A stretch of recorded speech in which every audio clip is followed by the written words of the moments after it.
Hey, so thanks for joining me for the second video.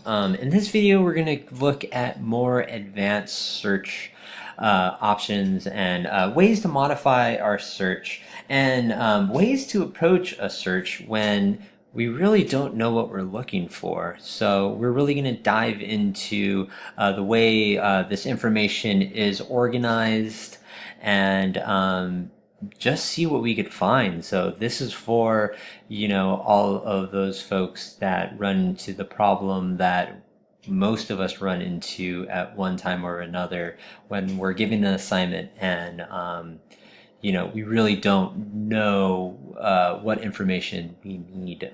So it's trying to just kind of get that out of this database. So let's get started.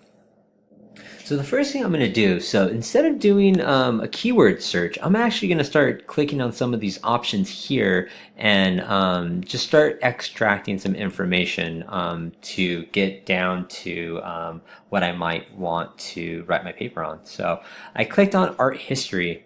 So I'm really interested in 20th century art. So I'm going to go ahead and start my search with just 20th century art.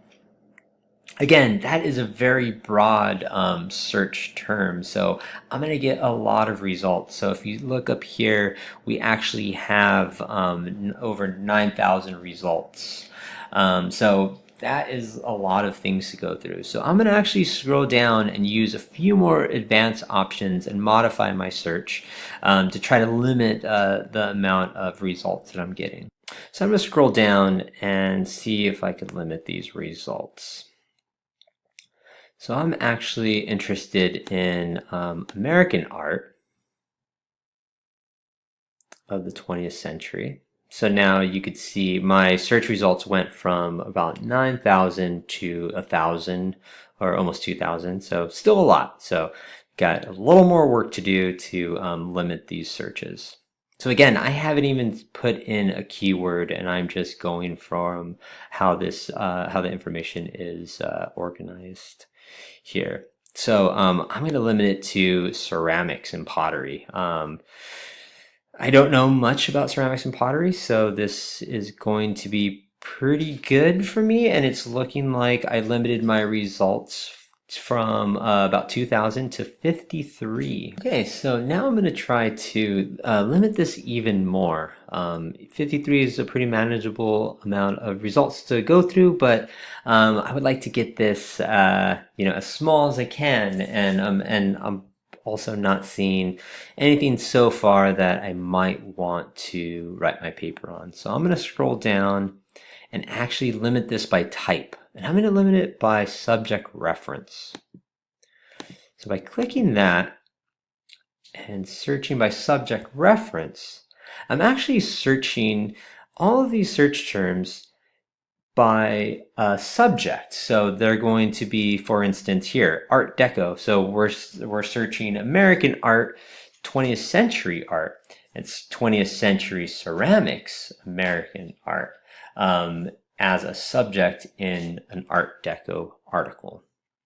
And now we start getting arts and crafts movement examples of pottery schools, and this is a great place to be. As you can see here, I went down from 53 to now 12 results, and I'm able to start getting down to some resources that will really help me with my research.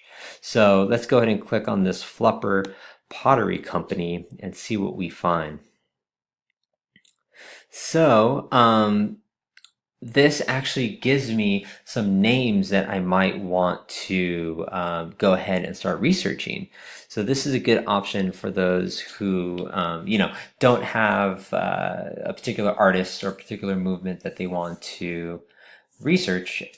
This is a good way to really limit your search and really explore all the information that this database has to offer. I hope that's been helpful. What I really tried to drive home in this short tutorial was really limiting your search.